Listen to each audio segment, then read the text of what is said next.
Hello students, कैसे हैं आप सभी। उम्मीद करता हूं आप सभी अच्छे हैं। I am Deepak Kumar. I am assistant professor department of economics in NBGSM college Sohna. Students, हमने माइक्रो इकोनॉमिक्स में हमारा एक चैप्टर स्टार्ट किया हुआ था मोनोपोली मार्केट। और मोनोपोली मार्केट के हम अभी तक दो पार्ट पढ़ चुके हैं। कि एक जो आपका फर्स्ट पार्ट था उसके अंदर हमने मोनोपोली मार्केट के क्या क्या फीचर्स हैं, उसकी क्या क्या विशेषताएं हैं, वो हमने देखी थी। और जो हमारे पास ये सेकंड पार्ट था, उस सेकंड पार्ट के अंदर हमने मोनोपोली मार्केट में किस तरीके से गुड्स का गुड डिटर्मिनेशन होता है, उनका प्राइस डिटर्मिनेशन कहाँ पर होता है, उसकी हम अभी तक स्टडी कर चुके हैं। जो हमारी आज की क्लास होगी, आज की क्लास के अंदर हम देखेंगे कि आपकी जो मोनोपोली मार्केट है और जो परफेक्ट कंपटीशन मार्केट है, यानी कि आपको हिंदी में हम मोनोपोली मार्केट को बोलते हैं एकाधिकार बाजार। तो एकाधिकार बाजार और एक हमारे पास जो होती है पूर्ण प्रतियोगिता, इन दोनों मार्केट के अंदर क्या डिफरेंस है वो हम आज की क्लास में देखेंगे। तो चलिए फिर आज की क्लास हम स्टार्ट कर लेते हैं। तो हमारा जो फर्स्ट डिफरेंस आता है, जो आपके पास परफेक्ट कंपटीशन और जो मोनोपोली मार्केट है इनके बीच में, वो आता है आपका नंबर्स ऑफ सेलर्स। यानी कि जो आपके पास बाजार है उसके अंदर विक्रेताओं की संख्या में क्या अंतर है। तो उस संख्याओं के अंदर जो हम अंतर देखेंगे वो हमारे पास आता है फर्स्ट परफेक्ट कंपटीशन मार्केट के अंदर। ये जो आपके पास पूर्ण प्रतियोगिता बाजार होती है, इसमें जो गुड्स सेल किए जाते हैं उसके लार्ज नंबर ऑफ सेलर्स पाए जाते हैं, यानी कि जो आपके पास विक्रेता है उसकी अधिक संख्या पाई जाती है। तो अधिक संख्या जो हमारे पास पाई जाती है उसका अगर हम एग्जाम्पल देखें तो वो हमारे पास क्या होता है कि जैसे ये हमारे पास कुछ सेलर्स हैं कि आपके पास क्या है, ए, बी, सी, डी और ई।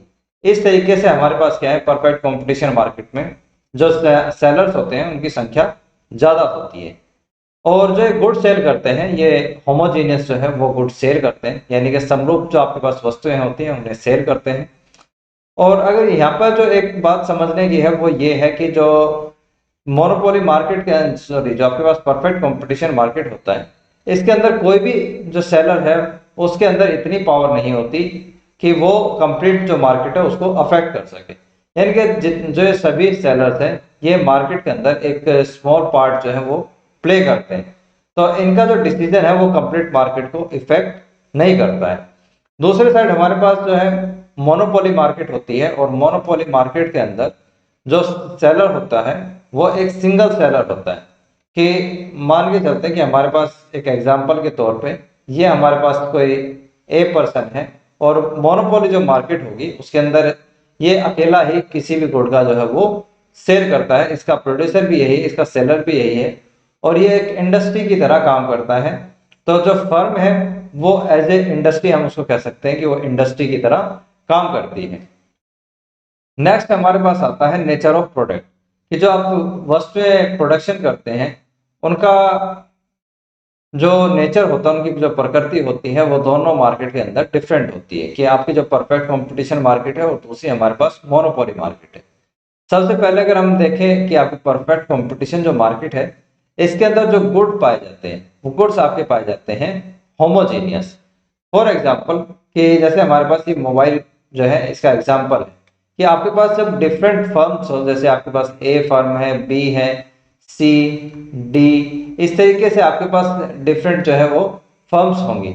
और ये जो फर्म्स है ये प्रोडक्शन करती हैं इन मोबाइल फोन का।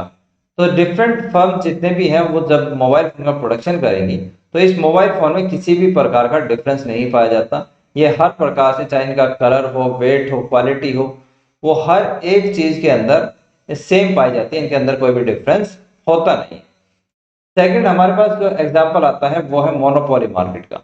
और मोनोपोली मार्केट के अंदर जो आपके पास प्रोडक्ट होते हैं वो होमोजीनियस हो भी सकते हैं और नहीं भी, क्योंकि यहाँ पे जो सेलर है वो सेलर आपके पास क्या होता है, एक वन सेलर होता है, और वही क्या है गुड्स का प्रोडक्शन भी करता है और सेल भी करता है। तो वो चाहे तो जो गुड्स बना रहा है उन्हें होमोजीनियस गुड बना सकता है, या वो गुड्स में कुछ भी डिफरेंस भी कर सकता है, यानी कि उसका जो प्रोडक्ट है वो डिफरेंशियल प्रोडक्ट भी हो सकता है। नेक्स्ट हमारे पास आता है एंट्री ऑफ न्यू फर्म्स, कि जो नई फर्में हैं वो नई फर्में क्या मार्केट के अंदर एंट्री कर सकती हैं। तो एक डिफरेंस इन इसके बेस पे हम देखेंगे। तो जो हमारे पास पहला डिफरेंस आता है वो आता है आपके पास परफेक्ट कंपटीशन मार्केट के अंदर, कि परफेक्ट कंपटीशन जो आपके पास मार्केट है इसके अंदर कोई भी जो फर्म है वो इजीली एंट्री कर सकती है और फिर इजीली मार्केट को छोड़कर जा सकती है। फॉर एग्जांपल जैसे अगर हम ये मान लें कि हमारे पास ये क्या है, एक परफेक्ट कंपटीशन मार्केट है, तो परफेक्ट कंपटीशन मार्केट के अंदर हम एग्जांपल ले लेते हैं कि हमारे पास एक कंपनी क्या है, सैमसंग है, और एक हमारे पास कंपनी है रियलमी की। तो कोई भी जो फर्म है जो मार्केट में एंट्री करना चाहती है, कि फॉर एग्जांपल जैसे हम एग्जांपल के तौर पे लेते हैं आईफोन, कि आईफोन जो है आईफोन की कंपनी मार्केट के अगर अंदर एंट्री करना चाहती है परफेक्ट कंपटीशन मार्केट में, तो कभी भी वो एंट्री कर सकती है। और फॉर एग्जांपल कि रियलमी की जो कंपनी है वो मार्केट को छोड़ना चाहती है, यानी कि वो मार्केट से एग्जिट होना चाहती है, तो वो इजीली कभी भी मार्केट को छोड़ सकती है। क्योंकि मार्केट के अंदर देखिए जितनी भी फर्में होती हैं वो एक तो प्राइस टेकर होती हैं, और जितना भी वो प्रॉफिट अर्न करती हैं, अगर लॉन्ग रन की हम बात करें तो वो नॉर्मल प्रॉफिट अर्न करती हैं। तो नॉर्मल प्रॉफिट जब वो लॉन्ग रन के अंदर अर्न करेंगी तो कोई भी जो फर्म है जिसको अगर लॉस होता है तो इजीली मार्केट को कभी भी छोड़ सकती है। दूसरा हमारे पास आता है मोनोपोली मार्केट। मोनोपोली मार्केट देखिए एक ऐसी मार्केट है जिसके अंदर एक सिंगल सेलर होता है, और यहाँ पर कोई भी जो फर्म है वो मार्केट के अंदर एंट्री नहीं कर सकती। फॉर एग्जांपल जैसे ये हम मान लेते हैं कि हमारे पास क्या है, एक मोनोपोली मार्केट है। तो मोनोपोली जब ये मार्केट है तो इसके अंदर कंडीशन क्या है कि जैसे हमारे पास एग्जांपल होता है रेलवे का, तो रेलवे की के ऊपर क्या है, गवर्नमेंट की मोनोपोली होती है। तो कोई भी जो नई फर्म है हमारे पास वो मार्केट के अंदर एंट्री नहीं कर सकती। कि फॉर एग्जांपल अगर कोई भी जो प्राइवेट सेक्टर की फर्म है और वो मार्केट के अंदर एंट्री करना चाहती है, तो ऐसी जो मार्केट होती है मोनोपोली की, उसके अंदर कोई भी जो फर्म है वो एंट्री नहीं कर पाएगी। नेक्स्ट हमारे पास जो इसके अंदर डिफरेंस आता है वो डिफरेंस आता है कंट्रोल ओवर प्राइसेस, कि जो आपके पास वस्तु की कीमतें हैं उसके ऊपर मार्केट का कितना कंट्रोल होता है। तो इसके अंदर हम सबसे पहले देखते हैं परफेक्ट कंपटीशन के अंदर, कि परफेक्ट कंपटीशन के अंदर जो फर्म्स हैं वो सिर्फ क्या होती हैं, प्राइस की टेकर होती हैं।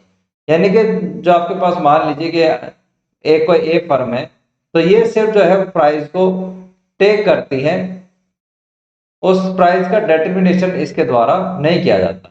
तो प्राइस का डिटर्मिनेशन कौन करता है, कि जब हमने परफेक्ट कंपटीशन का चैप्टर पढ़ा था तो वहां पर हमने चीजें देखी थी कि आपका जो परफेक्ट कंपटीशन मार्केट होती है उसमें प्राइस का डिटर्मिनेशन होता है इंडस्ट्री के अंदर, क्योंकि इंडस्ट्री के अंदर जहां पर गुड्स की डिमांड और सप्लाई एक दूसरे के इक्वल होती थी, वहां पर क्या है, आपके जो गुड्स के प्राइस हैं वो डिसाइड हो जाते थे।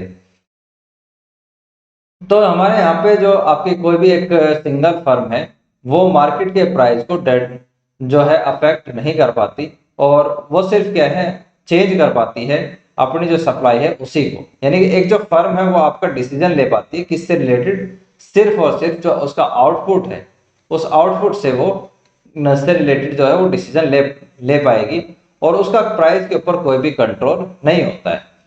सेकंड हमारे पास जो एग्जांपल आता है वो हमारे पास अगर हम डिफरेंस की बात करें तो वो आता है आपका मोनोपोली मार्केट के अंदर, कि जो आपके पास मोनोपोली मार्केट होती है उसके अंदर जो हमारे पास मान लेते हैं कि कोई ए प्रोड्यूसर है, या फिर हम एग्जांपल ले लेते हैं कि हमारे पास रेलवे का एग्जांपल है, कि रेलवे के जो प्राइसेस हैं वो रेलवे खुद डिसाइड करती है। यानी कि यहाँ पर जो रेलवे है वो प्राइस की मेकर होती है, तो वो अपने अकॉर्डिंग क्या है चीजों का जो प्राइस है वो डिसाइड कर सकती है, और जो सप्लाई है सर्विसेज की उसको वो कंट्रोल कर सकती है। तो यहाँ पर जो रेलवे है उसका कंप्लीट कंट्रोल होता है जो उसकी सर्विसेज होती है उसके प्राइस के ऊपर।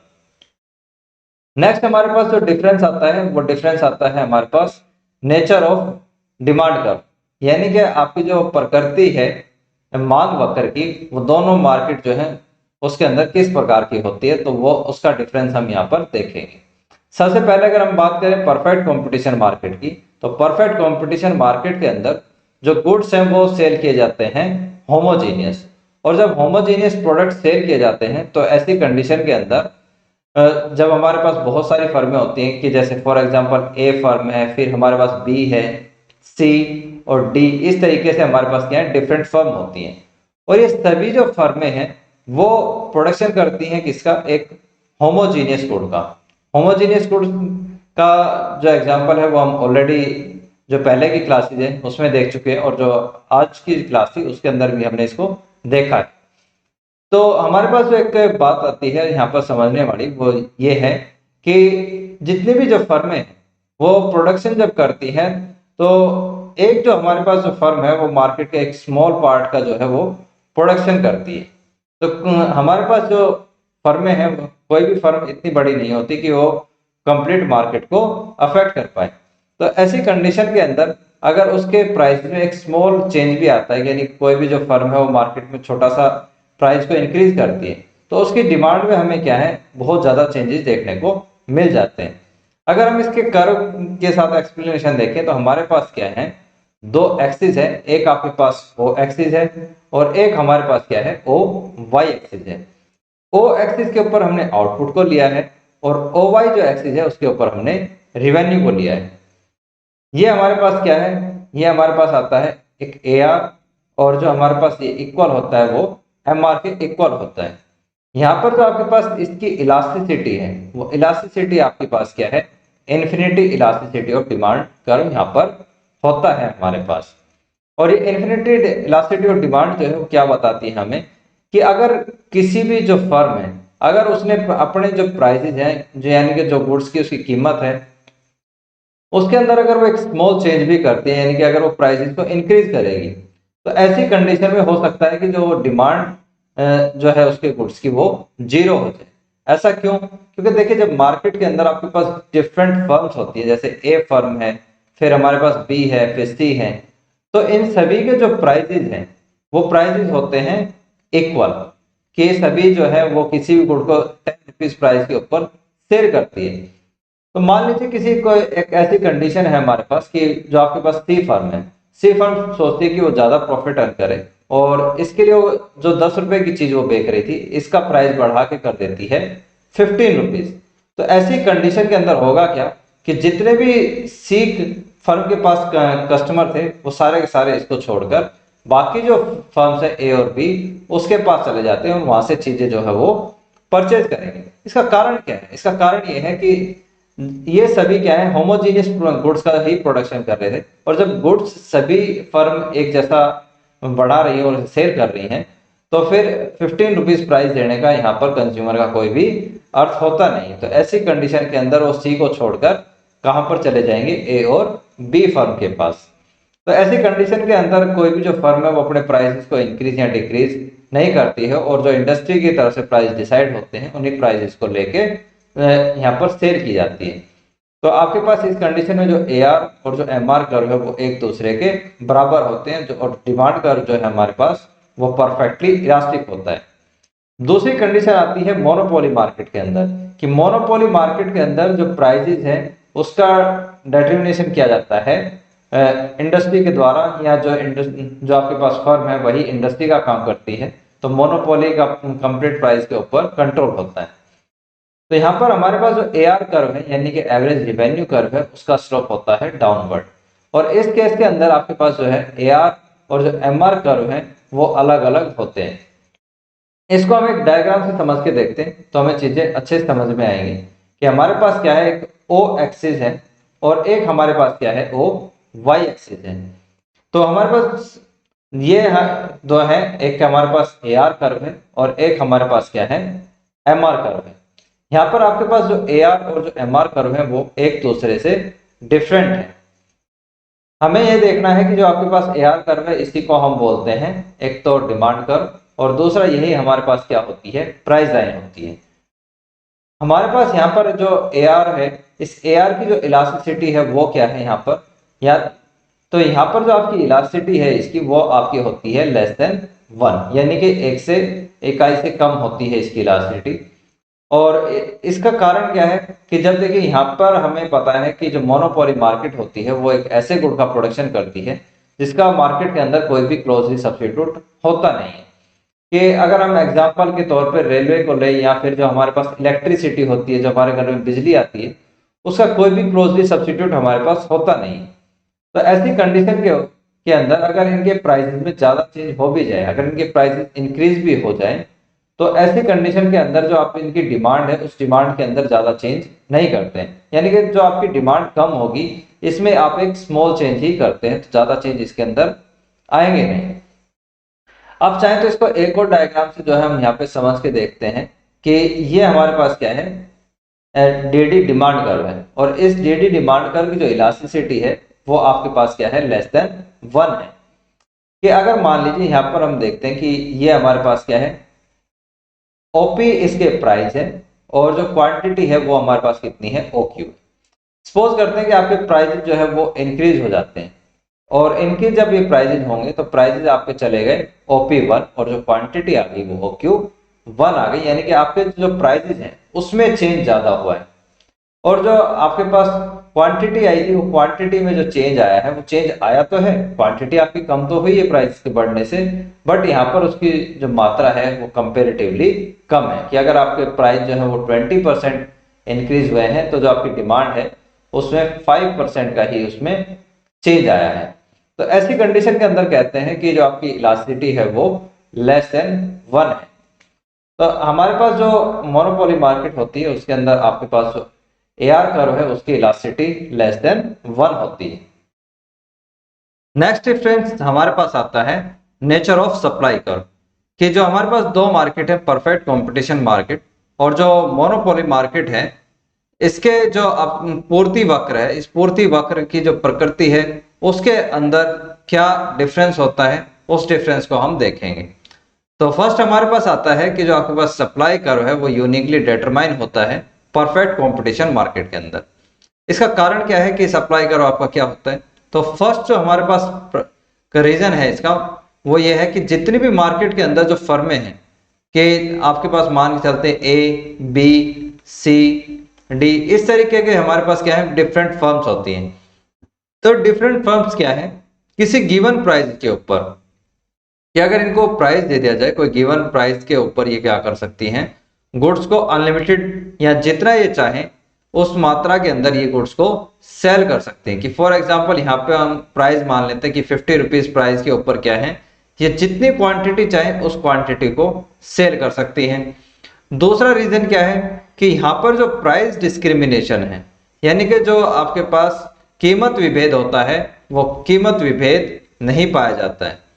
तो कीमत विभेद अगर यहाँ पर नहीं पाया जाएगा तो जो यहाँ पे फर्में हैं वो अपना जो गुड्स है उसको एक ही प्राइस के ऊपर बेच पाएंगी। और जो हमारे पास यहाँ पर सप्लाई कर्व होता है, तो सप्लाई कर्व इस केस के अंदर क्या होता है कि हमारे पास जो MC एंड जो हमारे पास ABC कर्व होता है वो आपका पास क्या है, शॉर्ट रन के अंदर परफेक्ट कंपटीशन मार्केट में एज ए सप्लाई कर्व होता है, यानी कि हम उसको सप्लाई कर्व भी बोल सकते हैं। लेकिन जब हम बात करते हैं लॉन्ग रन की, तो लॉन्ग रन के अंदर कंडीशन क्या होती है कि, तो लॉन्ग रन के अंदर कंडीशन होती है कि आपके पास दो कर्व होते हैं, कि एक तो हमारे पास होता है average, long run average cost curve, जिसको हम बोलते हैं दीर्घकालीन औसत लागत वक्र, और एक हमारे पास होता है MC कर्व, यानी कि हमारे पास जो सीमांत लागत वक्र है वो। तो जो आपके पास ये पॉइंट है, इस पॉइंट से ऊपर, यानी कि जो आपके पास एवरेज कॉस्ट से ऊपर वाला पार्ट है, इसको हम नाम दे देते हैं A से B। तो लॉन्ग रन के अंदर जो A से B वाला MC का पार्ट है इसको हम बोलते हैं सप्लाई कर्व, यानी कि A और जो आपके पास ये B का गैप है ये होता है लॉन्ग रन के अंदर जो परफेक्ट कंपटीशन मार्केट होती है उसका सप्लाई कर्व, यानी कि उसका पूर्ति वक्र। लेकिन जब हम बात करते हैं मोनोपोली मार्केट की, यानी कि एकाधिकार बाजार की अगर हम बात करें, तो इसके अंदर जो है सप्लाई कर्व नहीं होता है। क्यों? क्योंकि यहाँ पर जो सप्लाई है वो फुल्ली कंट्रोल करी जाती है जो आपके पास फर्म होती है उसके द्वारा। तो यहाँ पर जो है वो किसी भी प्रकार का जो सप्लाई कर्व है वो नहीं पाया जाता है। नेक्स्ट हमारे पास जो डिफरेंस आता है वो डिफरेंस आता है जो हमारे पास दो फर्में हैं वो लॉन्ग रन के अंदर किस प्रकार का जो प्रॉफिट है वो अर्न करेंगे, यानी कि दो मार्केट जो है हमारे पास परफेक्ट कंपटीशन और जो मोनोपोली है उसमें लॉन्ग रन का जो प्रॉफिट है उसमें किस प्रकार के जो डिफरेंस है वो हम यहाँ पर देखेंगे। जो हमारे पास परफेक्ट कंपटीशन मार्केट होती है उसके अंदर जो फर्में काम करती हैं वो लॉन्ग रन के अंदर आपके पास क्या है, नॉर्मल प्रॉफिट अर्न करती हैं, यानी कि वो सामान्य लाभ यहाँ पर कमाएंगी। तो इस सामान्य लाभ कमाने की या नॉर्मल प्रॉफिट की जो बात है वो क्यों होती है ऐसी, तो इसका रीजन जो है वो सिंपली ये होता है कि जो लॉन्ग रन टाइम पीरियड है या परफेक्ट कंपटीशन जो है, इसके अंदर कभी भी कोई भी जो फर्म है वो एंट्री कर सकती है और कभी जो फर्म है वो मार्केट को छोड़कर जा सकती है, यानी कि मार्केट से एग्जिट कर सकती है।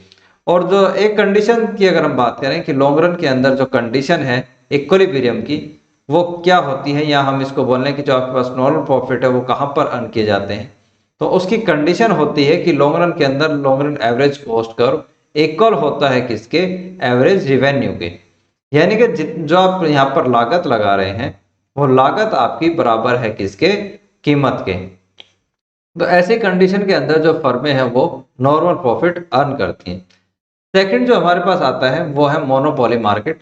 तो मोनोपोली मार्केट के अंदर जो फर्में हैं वो लॉन्ग रन के अंदर सुपर नॉर्मल प्रॉफिट अर्न करती हैं। और सुपर नॉर्मल प्रॉफिट ये अर्न क्यों करती हैं, इसका रीजन है कि यहाँ पे नो एंट्री होती है, यानी कि कोई भी जो फर्म है वो मार्केट के अंदर एंट्री नहीं कर सकती। दूसरा इसका कारण ये है कि जो फर्में काम कर रही हैं वो ऐसे गुड का प्रोडक्शन करती हैं जो कि आपका जिसका क्लोजली सब्स्टिट्यूट मार्केट के अंदर अवेलेबल होता नहीं। तो यहाँ पर जो फर्म है वो सुपर नॉर्मल प्रॉफिट अर्न करेंगी। अब हमारे पास जो नेक्स्ट डिफरेंस है वो है प्राइस और आउटपुट का जो लेवल है उसको लेके। जब हम बात करते हैं परफेक्ट कंपटीशन मार्केट की, तो परफेक्ट कंपटीशन मार्केट के अंदर एक चीज जो हमें जनरली देखने को मिलती है वो ये है कि अगर हम इसको मोनोपोली के साथ कंपेयर करें तो हम पाते हैं कि जो परफेक्ट कंपटीशन मार्केट है उसके अंदर आउटपुट जो है, यानी कि जो वस्तुओं का उत्पादन है वो ज़्यादा किया जाता है, और जो प्राइजेज होते हैं वो मोनोपोली मार्केट के अंदर के कंपैरिजन में कम होते हैं। कि अगर हम बात करें कि हमारे पास दो मार्केट है तो उसमें हम ले लेते हैं कि एक आपके पास परफेक्ट कंपटीशन है और एक मोनोपोली मार्केट है। परफेक्ट कंपटीशन के अंदर अगर मान के हम चलें कि आपके पास जो आउटपुट का लेवल है वो अगर 100 यूनिट गुड्स का है, तो आपके पास जो मोनोपोली मार्केट है इसके अंदर ये आपका 70 जो यूनिट्स है उसके इक्वल होगा। दूसरा अगर हम बात करें यहाँ पे प्राइस लेवल की, तो प्राइस लेवल अगर यहाँ पर आपके पास परफेक्ट कंपटीशन मार्केट है इसके अंदर आपका 50 रुपीज़ है, तो हमारे पास जो मोनोपोली मार्केट होती है इसके अंदर इसका प्राइस लेवल हो सकता है कि वो 100 रुपीज़ हो। यानी कि अगर हम इन दोनों सिचुएशंस को यहाँ पे कंपेयर करें तो हम एक चीज़ नोटिस करेंगे कि अगर आउटपुट के लेवल को देखा जाए तो वो हमारा ज़्यादा है परफेक्ट कंपटीशन के मार्केट के अंदर, लेकिन अब जब प्राइसेस को देखते हैं तो वो हमारा जनरली ज़्यादा होता है किसके अंदर, मोनोपोली मार्केट के अंदर। और एक चीज़ जो हम यहाँ पर नोटिस करेंगे वो ये है कि आपकी जो परफेक्ट कंपटीशन मार्केट होती है उसके अंदर आपके पास एमआर और जो एआर कर्व है वो एक दूसरे के इक्वल होते हैं, और ऐसी कंडीशन के अंदर ही जो फर्म है वो अपने प्रॉफिट को मैक्सिमाइज करना चाहती है। इस कंडीशन के अंदर आपके जो सिचुएशन है वो क्या है कि प्राइस इक्वल होता है किसके, मार्जिनल कॉस्ट के, और सेकंड जो है हमारे पास एमआर जो इक्वल होता है वो इक्वल होता है एआर के, या जिसको हम बोलते हैं प्राइस। इसका जो हम जनरली डायग्राम जो है वो इस तरीके से बनाते हैं कि हमारे पास क्या है, ये एमआर इक्वल होता है किसके, एआर के। तो ये सिचुएशन हमारे पास होती है। दूसरी कंडीशन क्या है, क्या हमारे पास मोनोपोली मार्केट जो होती है उसके अंदर आपका जो डिमांड कर्व है वो डाउनवर्ड स्लोपिंग होता है, और आपके पास जो मार्जिनल रिवेन्यू है वो आपकी कम होती है किसके कंपैरिजन में, प्राइस के। तो ऐसी कंडीशन के अंदर जो आपके पास एआर है, एआर को ही हम क्या बोलते हैं, प्राइसेस, वो ग्रेटर देन होते हैं किससे, एमआर से। तो एक कंडीशन जो है हमारे पास ये पाई जाती है, और जो इक्विलिब्रियम की जो कंडीशन है वो हमारे पास क्या पाई जाती है कि आपके प्राइसेस ग्रेटर देन होते हैं किससे, मार्जिनल कॉस्ट से। और सेकंड हमारे पास क्या है कि प्राइसेस आपके ग्रेटर देन होते हैं किससे, मार्जिनल रिवेन्यू से।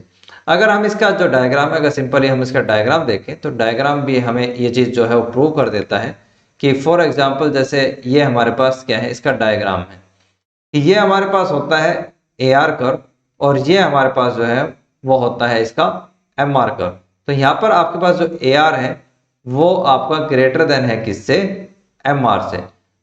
तो यहाँ जहाँ पर आपके पास एमसी कर्व जो है वो कट करेगा एमआर कर्व को, वो आपके पास इक्विलिब्रियम की कंडीशन होती है। और इसके अंदर आप नोटिस करेंगे इक्विलिब्रियम की कंडीशन के अंदर कि प्राइसेस आपके पास ज़्यादा है, कि ये आपके पास अगर हम बात करें कि प्राइजेस है आपके पास कितना ओपी, और जो इक्विलिब्रियम लेवल पे जो आपके पास एमसी है वो आपके पास कितनी है ओपी 1। तो एमसी कितनी है हमारे पास ओपी 1। तो इस कंडीशन के अंदर आपके जो प्राइसेस है वो ग्रेटर देन है किससे, मार्जिनल कॉस्ट से। तो एक ये डिफरेंस भी हमें देखने को मिलता है इन दोनों के बीच में। नेक्स्ट हमारे पास जो डिफरेंस आता है वो आता है इलास्टिसिटी ऑफ डिमांड को लेके, कि हमारे पास जब दो मार्केट की हम बात कर रहे हैं, एक हमारे पास परफेक्ट कंपटीशन मार्केट है, दूसरा हमारे पास मोनोपोली मार्केट है, तो आपके पास जो डिमांड कर्व है उस डिमांड कर्व की इलास्टिसिटी क्या है। परफेक्ट कंपटीशन मार्केट के अंदर जो इलास्टिसिटी ऑफ डिमांड है वो आपके पास होता है इन्फिनिटी। इस इन्फिनिटी क्या मतलब क्या है कि जो आपके पास ए आर कर्व है, जिसको हम डिमांड कर्व भी बोलते हैं, कि ये हमारे पास डिमांड कर्व है, वो इक्वल होता है एक तो एम आर के, और इस कंडीशन के अंदर जो इसकी इलास्टिसिटी है वो इलास्टिसिटी आपके पास होती है इन्फिनिटी। ये इन्फिनिटी जो आपके पास इलास्टिसिटी है क्या दिखाती है कि अगर प्राइस में एक स्मॉल चेंज भी हुआ, कि प्राइस आपके इंक्रीज या डिक्रीज हुए, तो इसका जो इम्पैक्ट है डिमांड साइड पे वो इन्फिनिटी पड़ता है, यानी कि हम उसको मेजर नहीं कर सकते कि आपका जो डिफरेंस है वो कितना होगा। उसके बाद हम बात करें अगर मोनोपोली मार्केट की, तो मोनोपोली मार्केट के अंदर जो आपकी इलास्टिसिटी होती है वो आपके पास ग्रेटर देन होती है इन्फिनिटी से, कि आपके पास जो इलास्टिसिटी होगी वो ग्रेटर देन इन्फिनिटी होगी। हो सकता है कि आपकी जो इलास्टिसिटी हो वो इक्वल टू 1 हो सकता है कि आपकी इलास्टिसिटी ग्रेटर देन 1 और हो सकता है कि आपकी इलास्टिसिटी लेस देन 1 हो। लेकिन जब हम मोस्टली केसेस के अंदर इसकी डिटेल में स्टडी करते हैं तो हम पाते हैं कि जो यहाँ पर हमारी जो पास जो इलास्टिसिटी है मोनोपोली मार्केट के अंदर वो आपके पास होती है लेस देन 1। और लेस देन 1 जो इलास्टिसिटी है इसकी अभी हम डिटेल में वैसे स्टडी कर चुके हैं। अगर हम बात करें अब, तो यहाँ पर ये आपके पास जो ए आर कर्व है उसकी शेप आपकी इस प्रकार की होती है, और ये आपकी जो इलास्टिसिटी है वो आपके पास कितनी है, लेस देन 1 है। नेक्स्ट हमारे पास जो डिफरेंस आता है वो डिफरेंस आता है आपका प्राइस डिस्क्रिमिनेशन को लेके। तो आपके पास जो परफेक्ट कंपटीशन मार्केट होती है उसके अंदर पॉसिबिलिटीज नहीं होती, उसके अंदर संभावनाएं नहीं होती कि एक प्राइस डिस्क्रिमिनेशन किया जाए। प्राइस डिस्क्रिमिनेशन को हम हिंदी में कहते हैं कीमत विभेद। तो कीमत विभेद का मतलब क्या होता है कि अगर आपके पास मान के चलते हैं कि ए कोई गुड़ है, तो ए गुड़ के लिए आपके पास मान लेते हैं कि एक एक्स और एक आपके पास क्या है वाई और एक हमारे पास क्या है जेड। ये तीन हमारे पास क्या है बायर हैं, और इन तीनों बायर से जो हमारे पास ये ए गुड़ है इसके लिए अलग अलग प्राइजेस चार्ज कर किए जा सकते हैं, कि एक्स जो हमारे पास है उससे 100 रुपीज प्राइस चार्ज करे, जो वाई है उससे हमने 200 रुपीज प्राइस चार्ज करे, और जो जेड है उस कस्टमर से हमने 300 रुपीज प्राइस जो है वो चार्ज करे हैं। गुड़ क्या है, गुड़ हमारे पास सेम है, ए जो है वो गुड़ है, और इसी गुड़ के हमने अलग अलग प्राइसेस जो है वो कस्टमर से लिए हैं। तो इसको हम बोलते हैं कीमत विभेद, यानी कि price discrimination. Perfect competition market के अंदर ये प्राइस डिस्क्रिमिनेशन नहीं पाया जाता, क्योंकि अगर कोई भी जो फर्म है वो प्राइस डिस्क्रिमिनेशन करती है तो उसकी जो डिमांड है वो डिमांड क्या हो जाएगी उसकी, या तो इन्फिनिटी इंक्रीज हो जाएगी या वो जो इन्फिनिटी डिक्रीज हो जाएगी, यानी कि हो सकता है कि डिमांड यहाँ पर आपकी जीरो भी हो जाए। इसका कारण क्या है कि ऐसा प्राइस डिस्क्रिमिनेशन वो कर क्यों नहीं पाते। तो देखिए, जो परफेक्ट कंपटीशन मार्केट होती है उसके अंदर हम होमोजीनियस जो प्रोडक्ट है वो सेल करते हैं, यानी कि यहाँ पर हम समरूप जो वस्तुएं हैं उसको बेचते हैं, और समरूप वस्तुएं जो है वो कंप्लीटली सेम होती हैं एक दूसरे से। तो अगर कोई भी जो प्रोड्यूसर है या कोई भी जो फर्म है परफेक्ट कंपटीशन मार्केट के अंदर, अगर वो प्राइसेस को इंक्रीज या डिक्रीज करते हैं तो जो उसकी डिमांड है उसके ऊपर इन्फिनिटी चेंज यहाँ पर आ जाते हैं। तो यहाँ पर पॉसिबिलिटीज नहीं होती कि एक ही प्रोडक्ट के लिए अलग अलग कस्टमर से अलग अलग प्राइसेस लिए जाए। हमारे पास जब हम बात करते हैं मोनोपोली मार्केट की, तो मोनोपोली मार्केट के अंदर प्राइस डिस्क्रिमिनेशन पाया जाता है। इसका रीजन क्या है, इसका रीजन है कि मोनोपोलिस्ट जो है वो यहाँ पर प्राइस मेकर होता है, यानी कि अगर कीमत का निर्धारण की बात करें तो जो मोनोपोली मार्केट होती है वही जो है कीमत का निर्धारण करती है। तो यहाँ पर जो प्राइस डिस्क्रिमिनेशन है वो पाया जाता है कि अगर आपके पास कोई ए प्रोडक्ट है तो आपके पास एक्स वाई और जेड हमारे पास क्या है, तीन जो है वो बायर है। तो हो सकता है कि इन तीनों बायर से 100 रुपीज 200 रुपीज और 300 जो रुपीज है वो चार्ज किए जा सकते हैं। इसका एग्जाम्पल क्या है? इसका एग्जाम्पल है हमारे पास रेलवे भी इसका एग्जाम्पल है, और इसका एग्जाम्पल जो है वो इलेक्ट्रिसिटी भी है कि रेलवे की एक ही जगह की जो डेस्टिनेशन है उसके लिए अलग अलग कस्टमर से अलग अलग प्राइजेज जो है वो चार्ज किए जा सकते हैं। कि जैसे हमारे पास एग्जाम्पल के तौर पे हम एक्स वाई और जेड 3 कस्टमर हैं, और तीनों से रेलवे जो है वो अलग अलग जो प्राइजेज है वो चार्ज कर सकती है एक ही गुड्स के लिए, इनके एक ही सर्विसेज के लिए वो अलग अलग कीमत ले सकती है। तो ये थी आज की आपकी क्लास, और इस क्लास से रिलेटेड आपके जो भी सजेशंस हो वो हमें कमेंट्स में जरूर बताएं, ताकि आपकी जो ये वीडियो क्लासेस हमने स्टार्ट करी हैं इनकी क्वालिटी को इन्हेंस किया जा सके। Then thank you so much, thank you for watching, have a nice day.